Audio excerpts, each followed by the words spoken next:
Halo semua, kembali bersama saya Hendy. Pada kesempatan ini saya akan merangkum drakor berjudul Kill It.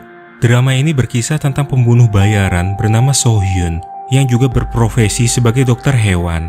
Tak seorang pun yang mengetahui identitasnya sebagai pembunuh profesional. Sementara itu, seorang detektif wanita bernama Hyun Jin melakukan penyelidikan pada kasus pembunuhan berantai yang membawanya pada So Hyun. Ia yakin kalau So Hyun adalah pembunuh yang ia cari. Tanpa diduga, ia justru menemukan fakta mengejutkan yang berkaitan dengan masa lalunya sendiri.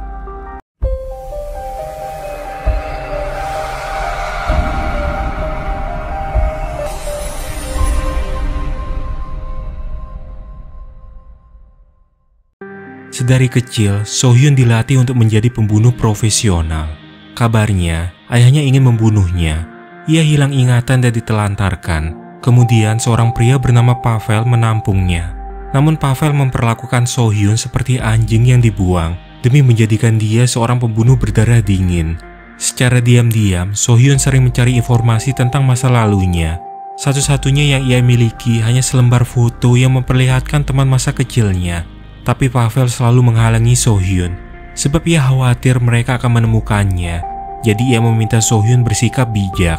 Ketika dewasa, So Hyun telah menjelma sebagai pembunuh profesional. Merasa sudah waktunya, Pavel mengembalikan foto masa kecil So Hyun sembari menceritakan kalau dulu sebenarnya ia diminta oleh ayah So Hyun sendiri untuk membunuhnya. Tapi Pavel membiarkan So Hyun hidup dan memilih menampungnya. Kali ini target mereka adalah ketua Red Mafia bernama Kerimov yang ahli dalam perdagangan seks dan narkoba. Setelah menyusup masuk, Pavel langsung disergap oleh para pengawal Kerimov yang menyadari penyamarannya. So Hyun mencoba membantunya, tapi mereka malah menyandra Pavel, kemudian menyiksanya di suatu ruangan. Sementara So Hyun, ia memasang peledak di sekitar villa, sembari mengancam Kerimov untuk menyuruhnya mengumpulkan semua orang di sana. Hal itu ia lakukan agar mengalihkan perhatian mereka dari Pavel, sehingga ia bisa menyelamatkannya. Tanpa disadari oleh putra dan pengawalnya, Kerimov rupanya telah tewas terbunuh. Bersamaan dengan itu, bom diledakkan yang seketika menghancurkan villa, menyisakan putra Kerimov yang masih bertahan hidup. So Hyun berusaha mengobati Pavel, namun Pavel justru meminta maaf karena telah membesarkan So Hyun seperti ini. Ia berpesan agar So Hyun melanjutkan hidupnya seperti orang-orang di foto itu. Akhirnya, Pavel tewas di hadapannya.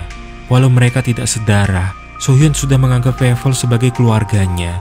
Namun, ada kabar buruk dari Philip yang juga rekannya.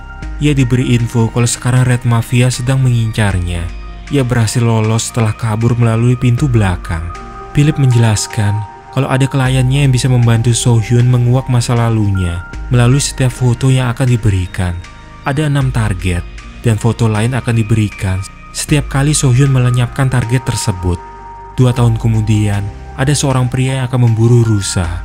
Orang tersebut sama sekali tidak menyadari kalau dirinya dijadikan target oleh So Hyun yang tiba-tiba menyambarnya hingga membuat pria itu jatuh terpeleset dari tebing. Untuk mengakhiri hidup pria itu, So Hyun menyuntikkan obat ke tubuhnya. Diketahui bahwa pria itu adalah direktur utama dari sebuah perusahaan yang saat ini dicurigai terlibat perdagangan narkoba. Seorang detektif wanita bernama Hyun Jin ditugaskan untuk menyelidiki kasus ini. Di lokasi kejadian, ia menemukan jejak aneh korban ketika terpeleset, yang kakinya seperti diseret seseorang. Menurutnya, kejadian ini ada unsur kesengajaan dari orang lain. Bahkan dari raut wajah korban tampak kaku seakan-akan diawetkan. Namun penyebab kematian atau barang bukti belum ditemukan. Saat di perjalanan pulang, ia berpapasan dengan kendaraan pelindung marga satwa yang ternyata adalah So Hyun. Hyun Jin pun menolongnya untuk membius rusa yang berusaha kabur. Sebagai spesialisasi hewan liar dan terlantar, So Hyun berniat membawa rusa tersebut agar tidak dijadikan korban oleh para pemburu satwa. Ia memberikan kartu nama jika Hyun Jin ingin menagih biaya pengganti sial yang terkena darah rusa. Setelah pindah, So Hyun tinggal bersama gadis bernama Sulgi yang sudah ia anggap adiknya sendiri. Walau yatim piatu dan masih SMA, Sulgi gadis yang kaya raya. Selama tinggal di kota Seoul, So Hyun menyamarkan identitas dirinya yang merupakan pembunuh bayaran dengan berkedok sebagai dokter hewan. Sedangkan Hyun Jin yang menduga kasus ini adalah pembunuhan berantai. Ini korban ketiga yang dibunuh dengan modus yang sama. di mana ada bekas kadokolin, yaitu semacam obat untuk eutanasia. Jika diberikan berlebih, maka akan menyebabkan semua otot lumpuh dan mengalami sesak nafas. Berdasarkan pada kasus 9 tahun yang lalu, ada seorang anak gadis yang menjadi saksi tunggal. Karena itu, mereka harus menemukan gadis tersebut. Mereka belum mengetahui bahwa gadis yang mereka cari sebenarnya adalah Sulgi, yang saat ini telah tumbuh dewasa. Rupanya, yang menjadi target berikutnya adalah Hyunjin. So-hyun mengenalinya sebagai polisi wanita yang sebelumnya pernah membantunya. Sedangkan Hyunjin, karena mengantuk ia tidak sengaja menabrak kucing yang melintas. Melihat kondisi kucing yang masih hidup, Hyunjin mengingat kartu nama yang pernah diberikan oleh So-hyun, kemudian pergi ke sana. Tentu So-hyun tidak menyangka, saat ini ia dihampiri oleh wanita yang menjadi targetnya, sekaligus meminta bantuan padanya. Tapi sebagai dokter hewan, ia memilih bersikap profesional dan membantu menyelamatkan nyawa kucing tersebut. So-hyun sama sekali tidak meminta bayaran sepeser pun, dikarenakan sebelumnya dia telah membuat sial milik Hyunjin kotor. Di sanalah pertama kalinya Hyunjin bertemu dengan Sulgi. Rupanya Hyunjin akan menjadi tetangga baru mereka. Namun Sulgi tampak tak menyukainya, sebab selama ini ia tidak pernah akur dengan para tetangganya. Selain itu ia merasa antara So-hyun dan Hyunjin memiliki hubungan khusus. Jadi hal itu juga yang membuatnya kesal. Esokannya ada sekelompok orang yang mencegat Sulgi. Ternyata orang tersebut adalah pamannya sendiri yang berniat membawa Sulgi kembali pulang meneruskan bisnis keluarganya. So-hyun yang juga ada di tempat itu berniat menyelamatkannya, tapi Hyunjin malah mencegahnya. Menurutnya akan berbahaya jika So-hyun ikut terlibat, dan sudah tugas Hyunjin menangani kekacauan ini. Ia sendiri belum mengetahui identitas So-hyun yang sebenarnya pembunuh bayaran. Akhirnya mereka berhasil mengusir para pengacau dan menyelamatkan Sulgi.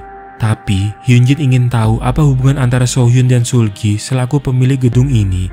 Dari info yang didapatnya, ia tahu kalau dulu Sulgi dianiaya oleh kerabatnya sendiri karena kekayaannya, sampai pernah mencoba bunuh diri. Jika dugaannya benar, itulah alasan So-hyun melindunginya. Ternyata segala pembicaraan mereka didengarkan juga oleh Sulgi. Ia kecewa karena Hyunjin telah berani menggali kehidupan pribadinya. Seperti biasa, So-hyun tetap bersikap tertutup, karena baginya setiap orang memiliki rahasia masing-masing. Dan rasa ingin tahu Hyunjin lebih terkesan menyerang dibanding menenangkan Sulgi yang sudah tidak memiliki orang tua lagi.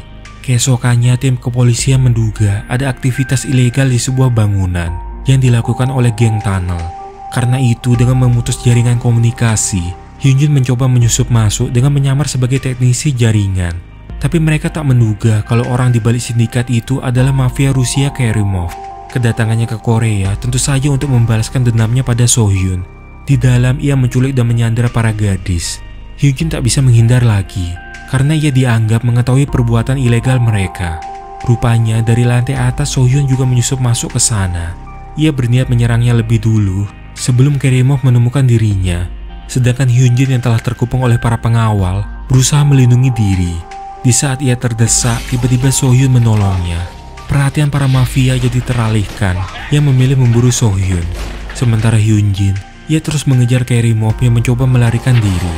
Tapi Kerimov lebih gesit menembak ke arah Hyunjin yang seketika itu kembali diselamatkan oleh So-hyun. Saling kejar di antara keduanya pun tak terelakkan. Tapi Kerimov masih sanggup mengelak dan menjebak So-hyun sehingga ia berhasil lolos darinya. Kejadian itu membuat Hyunjin penasaran dengan sosok pria misterius yang menolongnya. Dengan berpura-pura tidak mengetahui apa yang terjadi, So-hyun mengobati lukanya. Yang tak ia duga, dari luar Kerimov berhasil menemukan tempat tinggal So-hyun dan mengawasinya. Hal ini membuat So-hyun khawatir pada orang di sekitarnya, terutama Sulgi. Karena itu ia memberikannya sebuah peluit yang bisa Sulgi gunakan dalam keadaan darurat. Apa yang dikhawatirkan So-hyun benar. Secara tiba-tiba Kerimov muncul di hadapan Sulgi yang tampak kaget melihatnya. Ia mencoba menghindar, namun Kerimov terus saja menyiksanya. Untungnya So-hyun datang tepat waktu setelah mendengar suara peluit. Antara keduanya saling bertarung. Kerimov tidak mampu mengimbangi kemampuan bertarung So-hyun yang dipenuhi amarah. Karena terkena tusukan, ia memutuskan kabur dari sana. Peristiwa ini mengingatkan Sulgi pada trauma masa kecil yang pernah dialaminya. Rupanya, secara diam-diam So-hyun sempat memasang alat pelacak di punggung Kerimov, sehingga ia dapat segera melacak tempat persembunyiannya. Kerimov yang tidak menduga kehadiran So-hyun harus berhadapan kembali dengannya. Ia menawari kesepakatan Jika Sohyun membiarkannya hidup, maka Kerimov akan memberinya informasi tentang masa lalunya. Tapi karena Kerimov yang licik berusaha menjebaknya, akhirnya Sohyun memilih menghabisi nyawanya. Dari pilih rekannya yang juga seorang hacker, Sohyun mendapati info tentang sebuah panti asuhan yang kemungkinan terkait dengan masa lalunya. Untuk memeriksanya, ia pun mendatangi panti asuhan tersebut. Panti itu sudah lama ditutup. Di sana, perlahan Sohyun mulai mengingat bagaimana ia sering disiksa di tempat itu. Namun ada seorang anak perempuan yang menjadi sahabatnya. Sementara Hyunjin, di saat bersamaan ia juga mendatangi panti. Hal ini karena ia ingin menyelidiki kasus pembunuhan yang terkait dengan hilangnya ketua panti. Faktanya, antara Hyunjin dan Sohyun sama-sama pernah tinggal di panti itu. Dan sosok anak perempuan yang menjadi sahabatnya dulu sebenarnya adalah Hyunjin. Tapi keduanya sama-sama tidak saling mengenali. Hyunjin selalu berharap bisa bertemu lagi dengan sahabatnya itu. Apa yang diingat oleh Hyunjin mengenai panti asuhan itu adalah hal-hal buruk. Ia merasa panti itu seperti neraka. Sama sekali tidak ada yang peduli pada anak-anak di sana. Anak yang berumur 10 tahun diwajibkan bekerja. Namun mereka tidak menangis, meski mengetahui bahwa mereka anak buangan. Dan menangis hanya akan menambah rasa lapar. Selama di sana, Hyunjin berkomunikasi dengan sahabatnya menggunakan pesawat kertas. Sahabatnya itu telah merubah neraka menjadi surga baginya. Keesokannya, Sohyun dihubungi oleh klien yang dulu memintanya membunuh 6 target. Orang itu memberinya waktu 3 jam untuk menghabisi target selanjutnya. Jika targetnya dibiarkan hidup, maka kliennya itu akan membunuh orang terdekat Sohyun satu persatu. Tapi Sohyun tidak peduli, karena yang terpenting baginya hanya masa lalunya. Mendengar itu, kliennya berniat membunuh Hyunjin dengan cara menabraknya. Namun, Sohyun dapat merasakan bahaya yang mengancam hidup Hyunjin, sehingga ia berusaha menyelamatkannya. Beruntung waktunya tepat dan nyawa Hyunjin bisa terselamatkan. Merasa tidak ada pilihan lain, maka Sohyun akan melanjutkan misinya. Ia tidak ingin membuat orang di sekitarnya dalam bahaya. Dari atap, ia membidik Won-suk yang sedang melakukan kampanye. Diketahui bahwa Won-suk dulunya adalah ketua panti asuhan Hansol. Tanpa ada yang menyadari kehadirannya, Won-suk pun tewas terbunuh. Hyunjin yang juga bertugas di sana langsung menganalisis dari mana arah tembakan berasal. Di sana ia melihat sosok pria misterius yang melintas, kemudian segera mengejarnya. Ia sangat yakin kalau pria itulah yang bertanggung jawab atas peristiwa ini. Melihat ada kesempatan, maka Sohyun mencegah Hyunjin membuka penyamarannya, kemudian memborgolnya di tempat itu. Untuk kesekian kalinya, Sohyun berhasil lolos. Jika klien mereka mengancam akan membunuh orang-orang terdekat Sohyun, artinya sang klien dapat mengamati mereka dari tempat yang sangat dekat. Ketika malam, karena ingin menyelidiki latar belakang Hyunjin, maka ia mengikuti ibunya, menuntun Sohyun ke sebuah rumah yang diingatannya itu adalah rumah di mana Hyunjin diadopsi. Ayah angkatnya bernama Jae-hwan adalah ketua grup Sehan. Ia adalah orang di balik insiden panti asuhan Hansol. Perlahan, ingatan Sohyun tentang panti asuhan itu kembali. Ternyata, pihak panti asuhan selalu membunuh anak asuhnya. Bagi yang belum mendapatkan orang tua asuh, mereka harus bersiap-siap untuk dihabisi nyawanya. Bukan tanpa alasan. Organ dalam anak panti asuhan inilah yang diincar dan dijual kepada para sponsor. Karena itu Sohyun berusaha melarikan diri, tapi Jae-hwan memburunya dan menyembunyikan tubuh Sohyun yang masih hidup ke dalam koper. Dan Pavel lah orang yang diminta membuang Sohyun ke laut. Tapi Pavel memilih menampung Sohyun dan mengasuhnya hingga dewasa.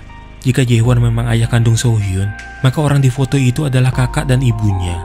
Karena kakaknya meninggal dunia, maka ibunya mengadopsi Hyunjin dari panti asuhan untuk menggantikan sosok kakaknya. Dan apa alasan ayahnya ingin membunuh Sohyun? Yaitu karena dia tidak membutuhkannya lagi. Sebab Sohyun terlahir dari inseminasi buatan. Mengetahui putranya masih hidup, maka Jae-hwan bersama komplotannya merasa khawatir. Karena itu ia telah menyiapkan umpan sebagai pembalasan yang setimpal. Wanita yang ia sandar untuk dijadikan umpan adalah Ji-hye, asistennya sendiri, yang ternyata selama ini memata-matai segala pergerakan Jae-hwan.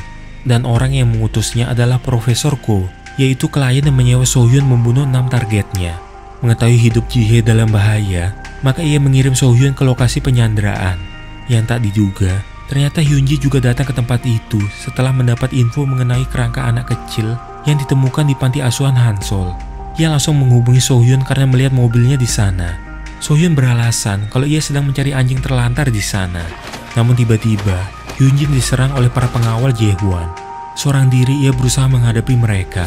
Karena mendengar suaranya, Sohyun juga datang membantunya. Ketika ada yang berniat menusuk Sohyun dari belakang, Hyunjin langsung melindungi menggunakan tubuhnya yang malah membuat dirinya tertusuk. Sebelum polisi menemukan mereka, maka Jae-hwan bersama komplotannya memutuskan pergi dari tempat itu. Beruntung luka yang dialaminya tidak parah, sehingga nyawa Hyunjin bisa terselamatkan.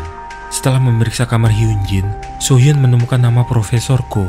Identitas Profesor Ko yang sebenarnya adalah seorang spesialis inseminasi buatan. Wajahnya sangat mirip dengan si penjual tanaman yang pernah datang ke sana. Di antara pot, ia menemukan alat penyadap yang digunakan untuk memantau aktivitas So-hyun. Akhirnya, So-hyun bisa bertemu dengan Profesor Ko, yaitu klien yang selama ini menyewanya. Ia menjelaskan kalau Ji-hye dijadikan umpan untuk memancing mereka berdua. So-hyun pun mengurungkan niatnya membunuh Profesor Ko, dikarenakan Sulgi tiba-tiba datang ke sana. Sebenarnya, Sulgi tahu kalau Pavel yang dulunya membunuh kakeknya. Tapi So-hyun justru menghentikan Pavel yang berniat membunuh Sulgi, yang berpotensi menjadi saksi mata. Ia percaya kalau di dalam diri So-hyun masih ada belas kasih. Karena itu ia memaafkan dan berusaha percaya padanya. Itulah alasan kenapa Sulgi tidak pernah membocorkan identitas asli So-hyun kepada pihak kepolisian. Ketika So-hyun tidak ada di tempat prakteknya, secara diam-diam Hyunjin memeriksa tempat itu. Di sana ia menemukan ruang rahasia di mana So-hyun menyimpan seluruh senjatanya sebagai seorang pembunuh bayaran. Selain itu yang membuat Hyunjin terkejut, dari dalam laci ada pesawat kertas yang sama dengan yang ia berikan pada teman pantinya dulu. Akhirnya, ia mengetahui identitas So-hyun yang sebenarnya adalah teman panti yang selama ini ia cari-cari dan sangat ia rindukan. Tentang apa alasan selama ini So-hyun selalu muncul di lokasi kejadian adalah untuk mengembalikan ingatannya. Sementara di luar, Sulgi melihat ada pria mencurigakan yang tak lain adalah anak buah Jae-hwan. Pria itu malah menyerang Sulgi hingga membenturkannya ke mobil So-hyun. Secara otomatis notifikasi alarm masuk ke ponsel So-hyun yang melihat Sulgi diserang. Ia bergegas menolongnya dan menghajar para pria tersebut. Khawatir ada warga yang melihatnya, maka mereka memilih pergi dari sana. Dibanding mengkhawatirkan dirinya, Sulgi lebih mencemaskan So-hyun karena dia selalu saja bertarung untuk melindungi orang terdekatnya. Di tempat lain, telah ditemukan jasad seorang wanita yang tewas di dalam mobil. Hyunjin mengenalinya sebagai Ji-hye, asisten ayahnya. Menurutnya ini seperti peringatan atau ancaman, karena biasanya pelaku cukup membuang mayatnya jika ingin melenyapkan saksi. Di tempat lain, Philip menemukan kejanggalan kalau pada hari anak-anak itu diadopsi, semua sponsor menerima transplantasi organ di rumah sakit Sehan. Seperti yang diketahui bahwa pemilik rumah sakit itu adalah Jae-hwan. Untuk menyelidikinya, maka So-hyun memeriksa lab di rumah sakit tersebut. Rupanya, lab tersebut dijadikan tempat untuk melakukan inseminasi buatan. Demi menemukan keberadaan anak yang lahir dari uji coba ini, maka So-hyun menghubungi Jae-hwan. Ia memberinya kesempatan untuk memberitahu di mana lokasi anak-anak hasil eksperimen itu berada. Jika tidak, ia akan menghancurkan lab tersebut. Tapi Jae-hwan tidak percaya dan tetap menolak memberitahunya. Oleh sebab itu, So-hyun meledakkan seisi lab dan seketika memusnahkan seluruh data riset di sana. Jae-hwan pun panik. Ia tidak ingin jika aktivitas ilegal mereka sampai bocor ke publik. So-hyun tak kehabisan akal dengan membuntuti salah seorang komplotan Jae-hwan, menuntunnya ke sebuah bangunan terpencil. Mengetahui ada penyusup, maka para penjaga menyerang So-hyun. Namun tak ada satupun dari mereka yang sanggup menghentikannya. Akhirnya di salah satu ruangan, ia menemukan anak-anak hasil eksperimen yang selama ini disekap di sana. Untuk membawa anak-anak itu, maka So-hyun meminta bantuan pada Hyunjin. Ia yakin Hyunjin bisa menyelamatkan anak-anak tersebut dan juga menjaga Sulgi. Hyunjin memohon agar So-hyun menghentikan rencananya.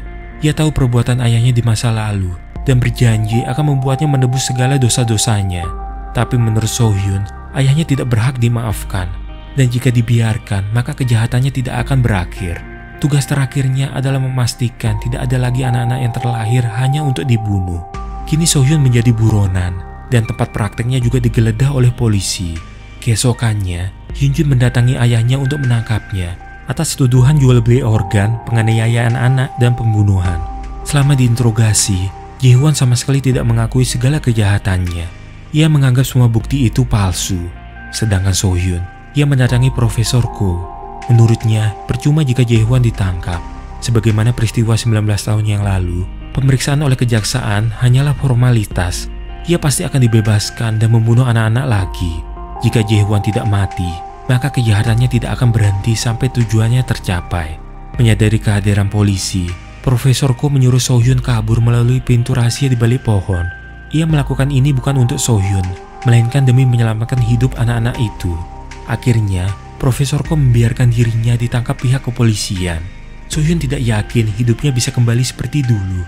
Karena itu, ia berpesan pada Sulgi agar mulai saat ini membiasakan hidup mandiri dan tidak menunggunya pulang.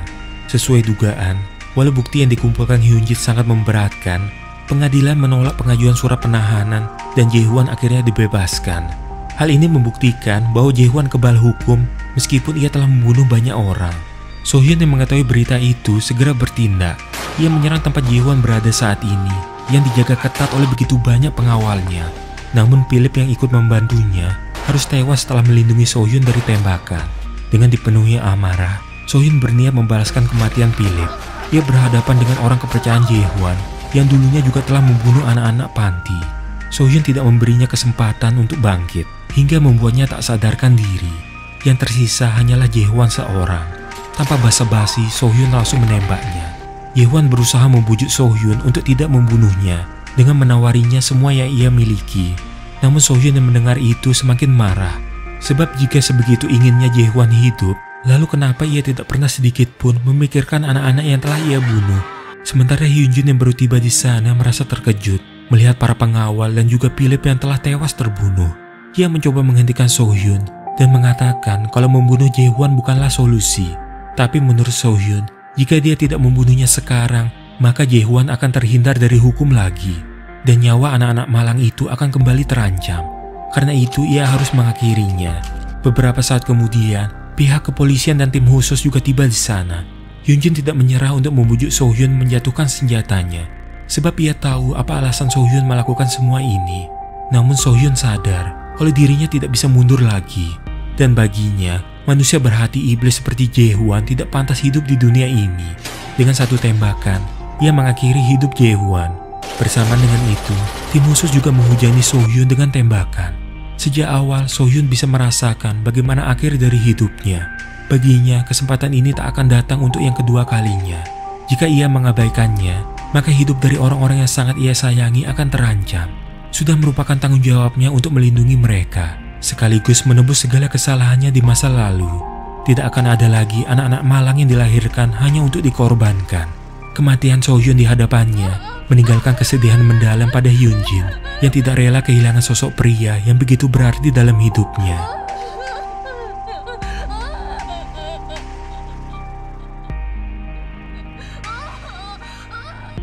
Waktu yang berlalu tidak akan pernah menghapus dia yang telah pergi dari ingatan ini.